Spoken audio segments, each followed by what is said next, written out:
Happy Tuesday, practice 10. You blink your eyes and you're 2/3 of the way through.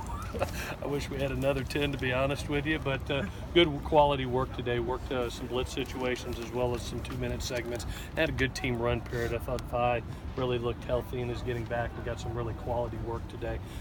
It was good to see him in a couple situations being set up to catch the ball out of the backfield and did a really nice job there. So a good day overall. I thought in the team blitz, it was neat to have Porter back and to see him healthy. He is basically unblockable. Just when he's in a one-on-one situation, he's getting to that point you have to slide to him all the time to be able to get him picked up. But a really good day. We had one minor injury with Jordan Iosefa with a knee, a twisted up knee. Doesn't look severe, but we'll see where that's at. We pulled Chuma for a lower back, and everything else is just bumps and bruises. So with that, I'll answer any questions that you have. What did you see when you went back over the tape from Saturday? I saw the quarterbacks basically getting their eyes to the right spot, but just letting the ball go just a little bit quicker, being a little bit more anticipatory there.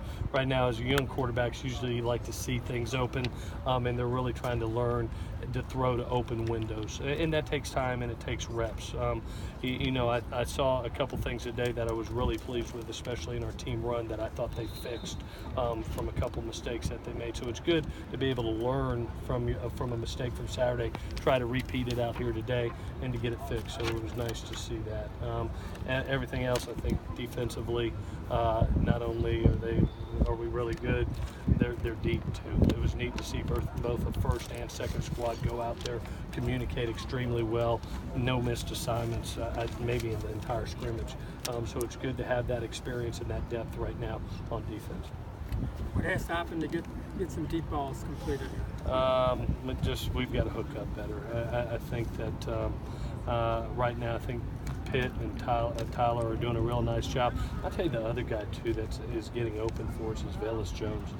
Is having a really, really good camp right now and has shown that speed.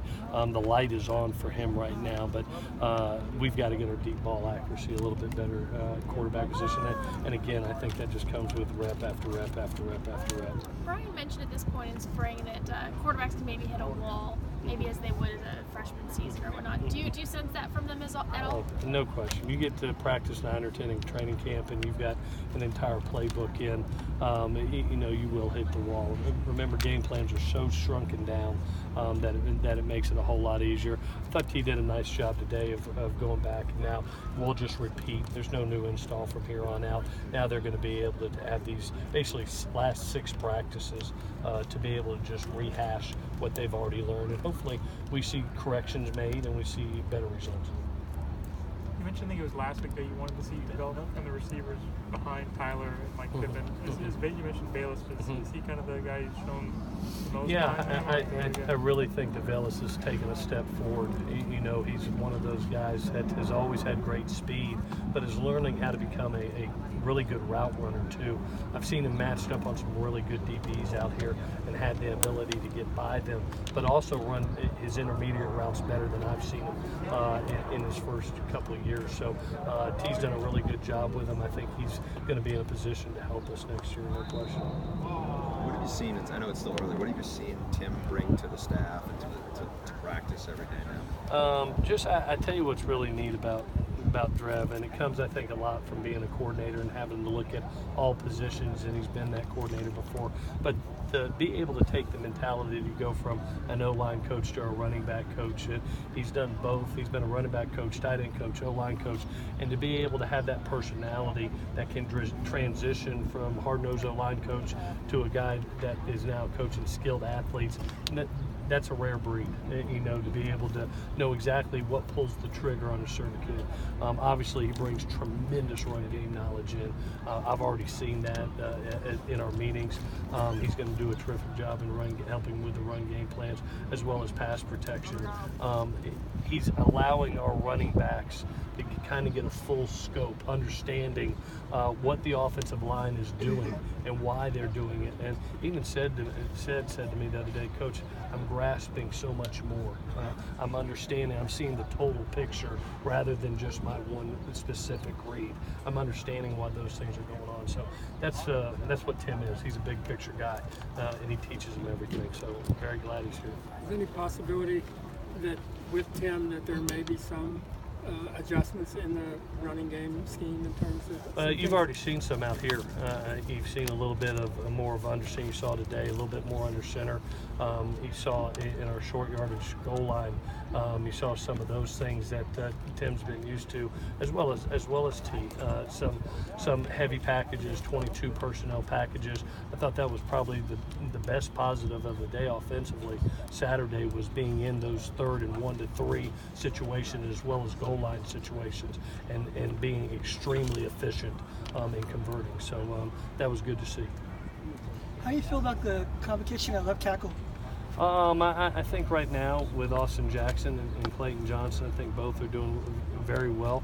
It's going to be one of those, I think, that's going to go through fall, Adam. I have been extremely impressed by both. I think Austin is really coming on. I watched him in the one-on-one pass pro today, picking up some twist games that he wasn't quite accustomed to as a true freshman, and now he's kind of handling them with ease. So it's been great to see his experience from last fall transfer over to the spring. So we got 2 good tackles there with Clayton and Austin. We'll see how it shakes out. Yeah, It's good. You moved Clayton around before. Yeah. What do you like about him? What do you bring to the table?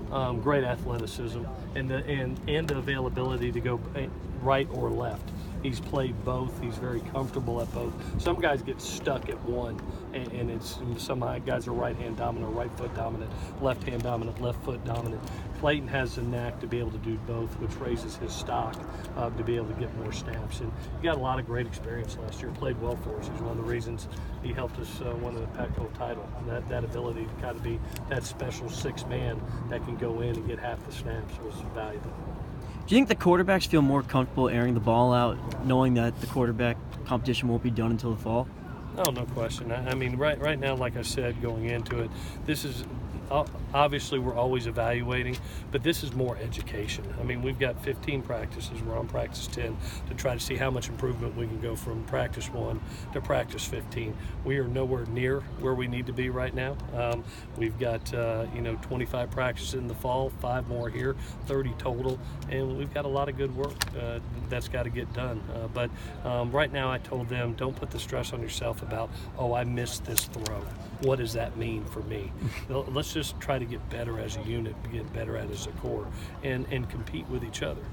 Compete with each other, but let's get better together also. There was a video of you with Kobe Bryant yesterday. What was that about? Oh, we had only at USC through our business school. Dave Velasco and the entrepreneurial system school brought Kobe out to kind of go through the sports performance of the mindset, our Sports Performance Institute over there, to kind of see his competitive mindset and what he's about. So it was an hour-long presentation. It was unbelievable to see him in that real element, just be himself. And I knew he was one of the fiercest competitors in all of sports. Now I know, without a fact. He was able to talk to our students. I thought it was enlightening. I got a lot out of it, to be honest with you. Had the opportunity to present him an honorary 24 football jersey from the Trojans, and it was just great having him on campus. He did a lot for those kids. It was really good. Was that your first time meeting him? No, I had the opportunity to meet him before at one of our basketball games. He had come out with his family and got to hang out with him a little bit. Such a gentleman, such a guy that just is real, and he's a guy that went out of his way yesterday to shake every hand and have a conversation with every person. I was blown away to be Kobe Bryant, to be that humble with that humility. It was really cool to see. Do one more. Was Godfrey okay with you giving him 24? Say it one more time. Was Godfrey okay with you giving him number 24? Godfrey would be 22, but Isaiah Langley came up to me and today said, "Coach, did you give my jersey number away?" I said, "It's okay to have two greats in 24 too." So we laughed about it, but he said, but he gets to stay in 24 too. Kobe can be on offense at 24 if he wants to come play with us. All righty, guys, take care.